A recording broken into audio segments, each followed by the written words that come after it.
Assalamualaikum warahmatullahi wabarakatuh. Bismillah, alhamdulillah, assalatu wassalamu ala rasulillah wa ala alihi wa sahbihi wa mawalah, la hawla wa la quwwata illa billah. Qala Allah ta'ala fil Qur'anil Karim, a'udzu billahi minasy syaithanir rajim. Wa itta'adzana rabbukum la in syakartum la azidannakum wa la in kafartum inna adzabi lasyadid. Pemirsa Sangaji TV yang dimuliakan Allah, alhamdulillah wa syukrulillah, marilah kita senantiasa memanjatkan puja dan puji syukur kehadirat Allah Subhanahu wa ta'ala atas limpahan rahmat, hidayah, inayah, karunia dan berbagai nikmat kepada kita semua, sehingga kita bisa melaksanakan tugas hidup dan kehidupan sampai saat ini. Sholawat serta salam semoga tetap dilimpahkan kepada junjungan kita tercinta Nabi Agung Muhammad Sallallahu Alaihi Wasallam, kepada keluarga, sahabat, serta kita umatnya yang senantiasa mengikuti ajarannya. Pada kesempatan yang baik ini, sengaja kami mengambil tema dengan judul mensyukuri nikmat Allah. Sepertinya mensyukuri nikmat Allah itu sesuatu yang biasa-biasa saja, akan tetapi justru bagi kita adalah sesuatu yang biasa itu yang harus kita biasakan dalam kehidupan kita sehari-hari. Pertanyaannya adalah, mengapa kita harus mensyukuri nikmat Allah Subhanahu wa ta'ala? Di antaranya yang pertama, karena Allah mengkaruniakan kepada kita berbagai hal, berbagai nikmat, dan menjadikan kita sebagai manusia. Kita patut bersyukur karena kita diciptakan oleh Allah sebagai salah satu makhluk, dan makhluk yang ada pada dunia ini cukup banyak dan kita adalah manusia. Apakah beda antara manusia dengan yang lain? Sudah barang tentu berbeda. Oleh karena itu kita coba kaji, kita coba bandingkan, kita coba lihat betapa banyak makhluk-makhluk Allah yang diciptakan, yang tentu kalau kita lihat kesempurnaan, kebaikan, kelengkapan terdapat pada diri kita sebagai manusia. Dalam Al-Quran surat At-Tin dijelaskan, laqad khalaqnal insana fi ahsani taqwim. Sungguh kami Allah menjadikan manusia dalam bentuk yang sebaik-baiknya atau yang terbaik. Pemirsa Sangaji TV yang dimuliakan Allah, baik dalam hal bentuk fisik maupun juga sempurna dalam hal lainnya. Misalnya Allah juga menciptakan makhluk, ada batu, ada tanah, ada air, ada sungai, dan benda-benda lain yang itu bisa kita kategorikan sebagai benda yang tidak bisa mengekspresikan, benda yang tidak bisa seperti kita manusia, karena kita manusia pun ketika dibandingkan dengan tumbuhan, kita dibandingkan dengan hewan, tentu tingkatannya kita masih lebih tinggi, yakni karena kita selain diberikan kelengkapan fisik kita, juga kita diberikan karunia berupa perasaan, kita diberikan hati nurani, kita diberikan kemampuan untuk berpikir ialah berupa akal, dan lebih dari itu kita juga diberikan hidayah yang namanya taufik. Pemirsa Sangaji TV yang dimuliakan Allah, sehingga tidak ada alasan bagi kita untuk kita tidak mensyukuri nikmat, karena kita diposisikan oleh Allah, diciptakan oleh Allah pada posisi yang agung, pada posisi yang tinggi, pada posisi yang terbaik, dan pada posisi yang mulia. Selanjutnya, kenapa kita juga tadi harus mensyukuri nikmat Allah? Karena kita adalah umat yang dipilihkan mendapatkan pemimpin seorang nabi, ialah Nabi Muhammad Sallallahu Alaihi Wasallam. Nabi kita Muhammad Sallallahu Alaihi Wasallam adalah terdiri atau sebagai manusia, dan Nabi Muhammad adalah manusia yang sangat memanusiakan manusia. Nabi Muhammad sangat mengenali tentang karakteristik umatnya. Nabi Muhammad selalu menempatkan posisi pada posisi manusia yang taat kepada Allah, manusia yang memiliki keutamaan dan kelebihan.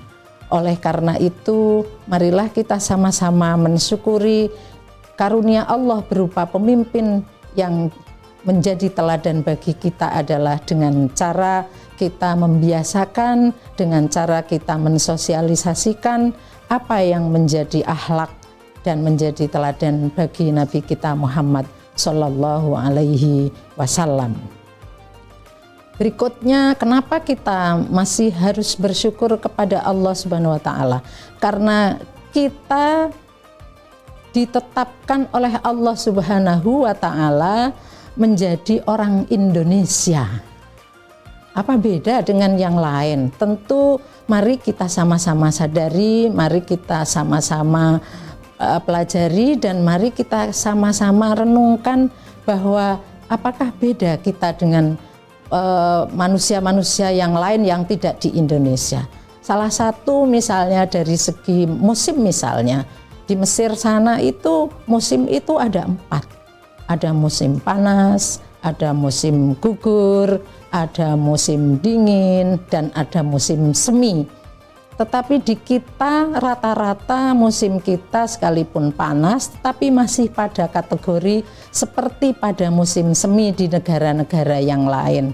Sehingga kenikmatan yang bisa kita rasakan dari lingkungan, dari alam, dari musim, dan dari sumber daya yang ada di kita adalah luar biasa dikaruniakan kepada kita orang Indonesia.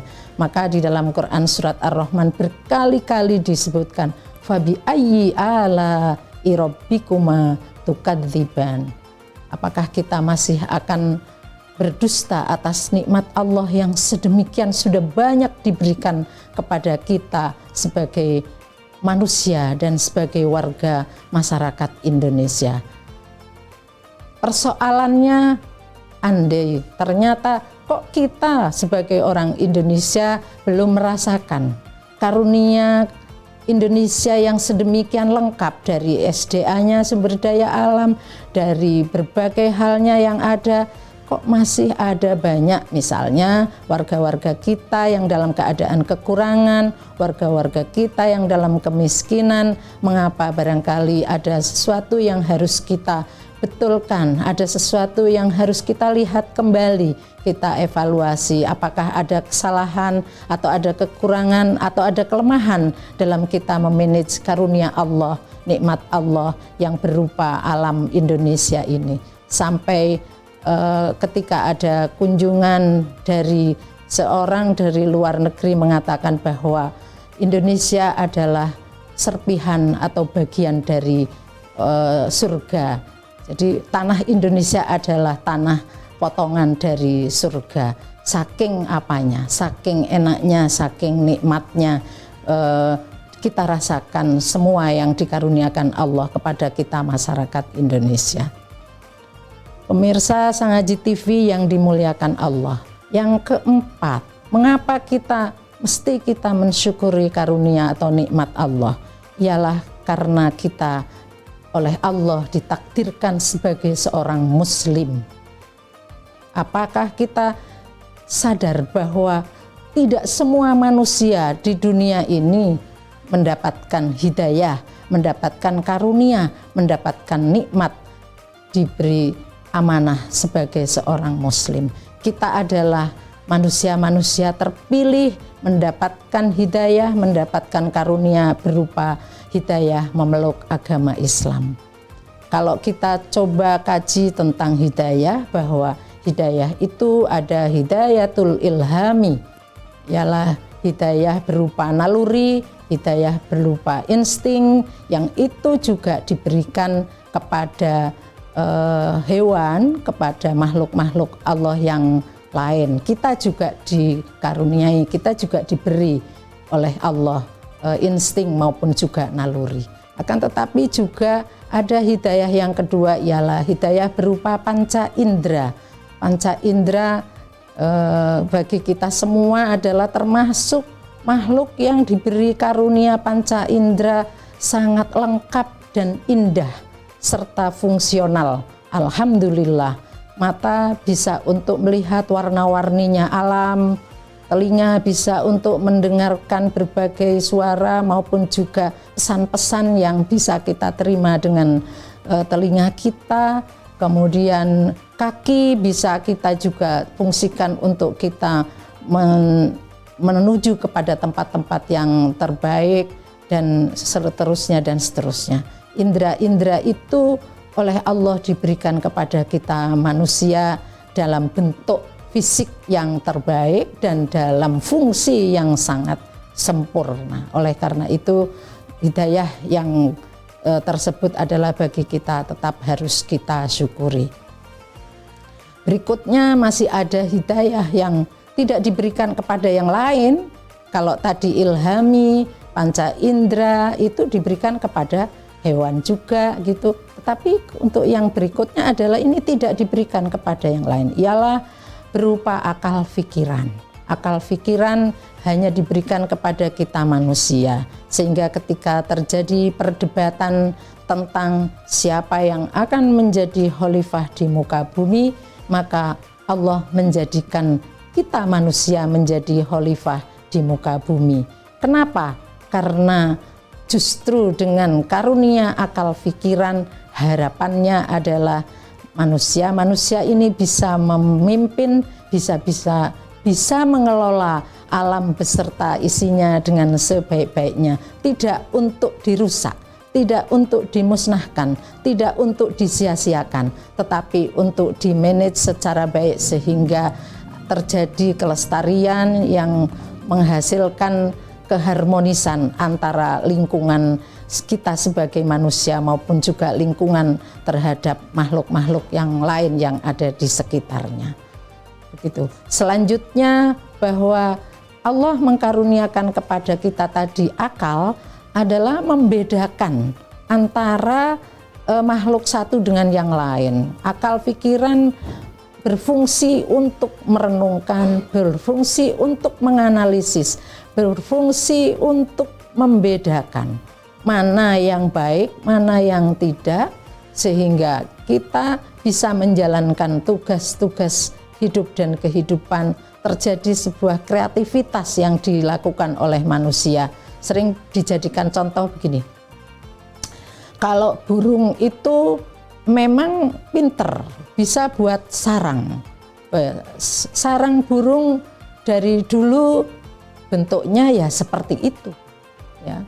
Jadi tidak ada kreativitas, tetapi seperti itu pun sebenarnya bagi kita sudah sungguh sangat bagus. Karena apa? Karena burung adalah hewan, karena burung adalah dikaruniai naluri, dikaruniai insting, akan tetapi tidak dikaruniai akal, sehingga tidak ada kemudian perkembangan, pertumbuhan ataupun kemajuan-kemajuan dalam bentuk kandang ataupun sarang burung seperti kita manusia. Kita coba bandingkan, manusia membuat rumah dari zaman batu dulu, zaman kayu, zaman masih keterbatasan, akan berbeda dengan saat sekarang. Saat sekarang pun desainnya sudah begitu banyak, dan itu menunjukkan bahwa hal tersebut adalah karena Allah karuniakan akal pikiran kepada kita manusia, sehingga perubahan-perubahan ke arah kemajuan, perubahan-perubahan ke arah kebaikan sungguh bisa dirasakan dan bisa dilihat oleh kita semua. Sehingga kita tidak ada alasan lagi untuk tidak mensyukuri, karena itu yang mengkaruniakan adalah Allah kepada kita semua. Sehingga ketika manusia akalnya sudah tidak berfungsi, maka hilanglah kemanusiaannya.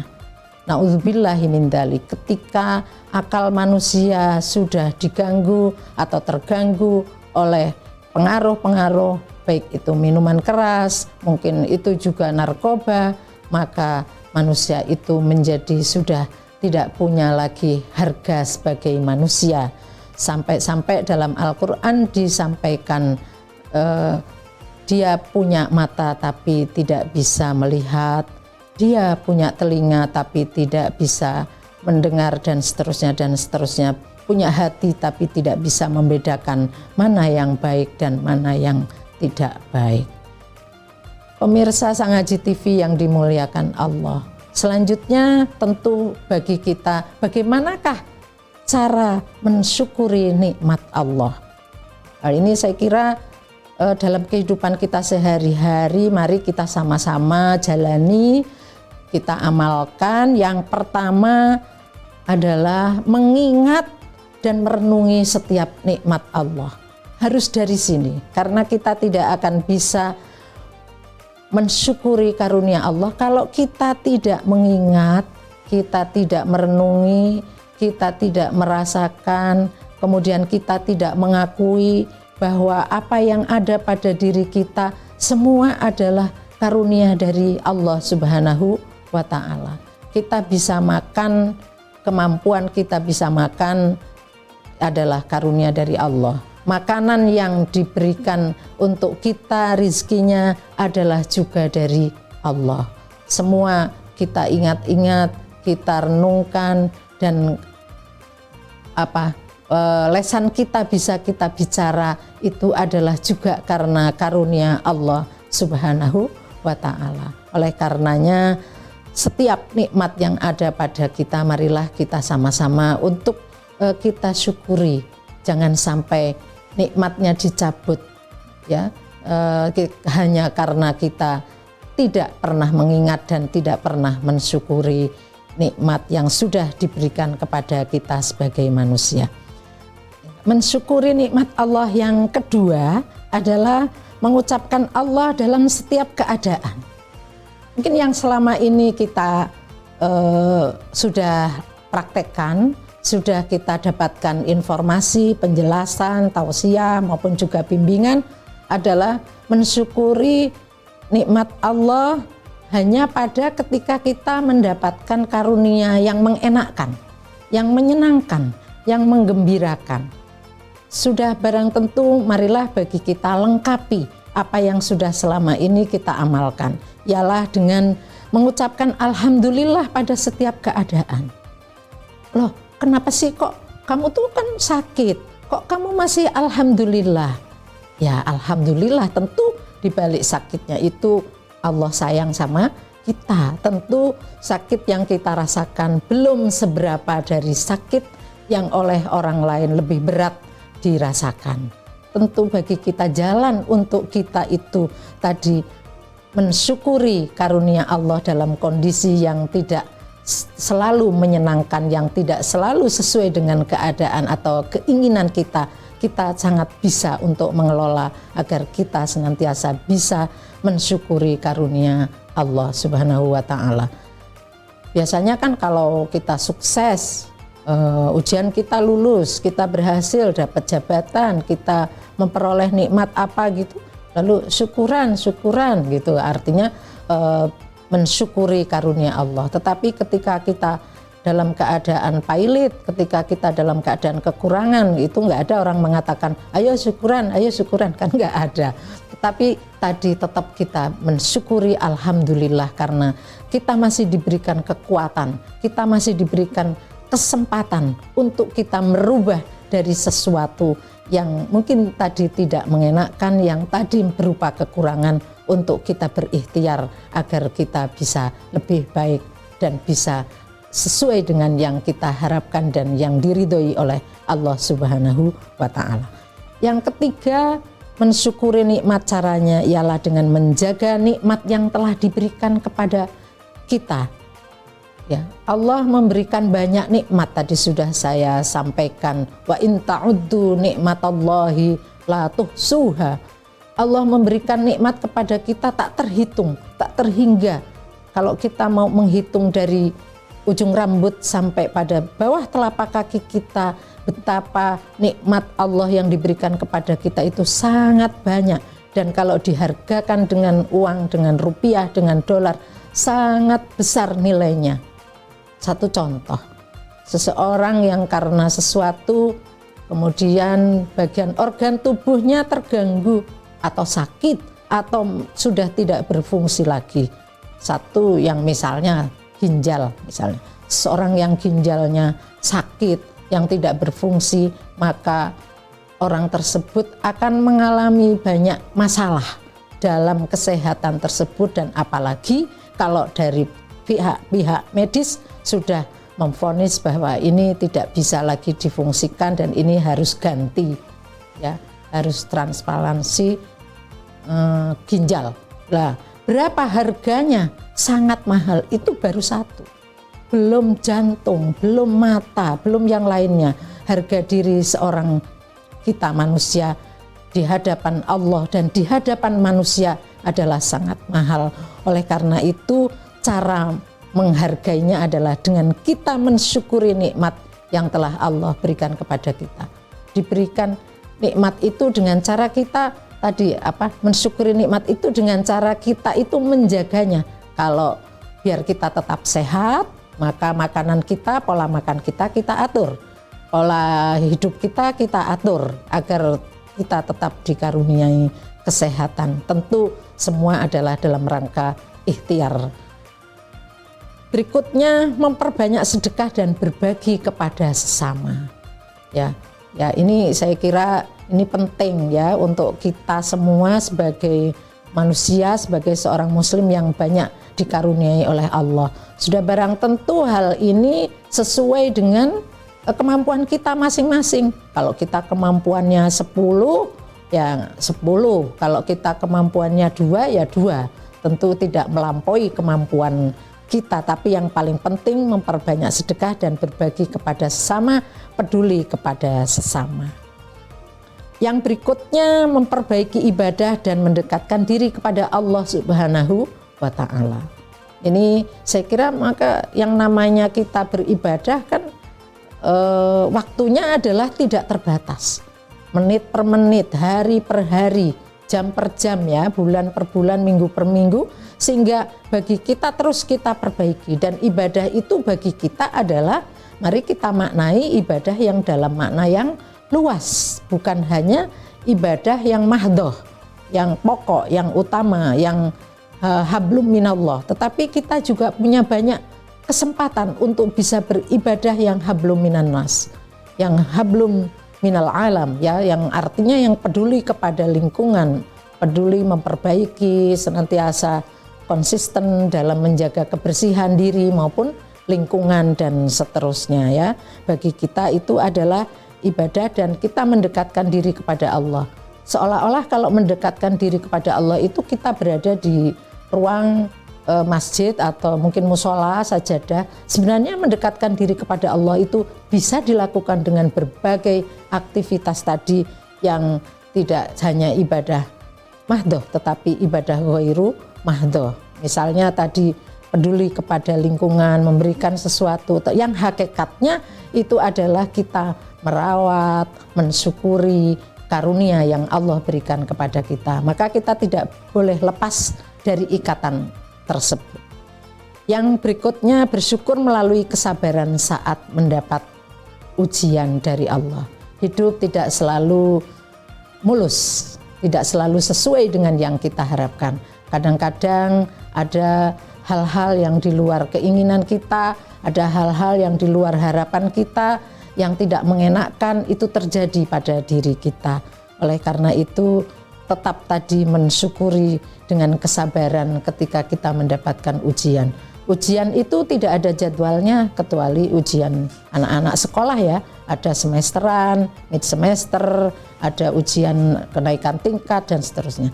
Tapi kita sebenarnya juga ada ujian kenaikan tingkat karena pada dasarnya ketika seseorang itu mendapatkan ujian dan itu orang tersebut tetap bisa menghadapi dengan baik, maka dia tingkatnya naik, maka dia peringkatnya naik, lulus dia oleh Allah Subhanahu wa Ta'ala, sudah mendapatkan ujian yang sedemikian berat, tetapi dia tetap bisa menghadapi dengan sebaik-baiknya. Ini saya kira yang bisa kami sampaikan untuk cara mensyukuri nikmat Allah dengan 6 hal, ya masih banyak tentu yang lain, tetapi kami sampaikan pada kesempatan ini 6 hal: mengingat dan merenungi setiap nikmat, mengucapkan alhamdulillah pada setiap keadaan, menjaga nikmat yang telah diberikan, memperbanyak sedekah dan berbagi sesama, memperbaiki ibadah dan mendekatkan diri kepada Allah Subhanahu wa taala. Semoga bermanfaat apa yang kami sampaikan dan kita bisa senantiasa menjadi manusia muslim yang senantiasa mensyukuri atas karunia Allah yang berlimpah ini. Wabillahi taufik wal hidayah waridho wal inayah. Wassalamualaikum warahmatullahi wabarakatuh.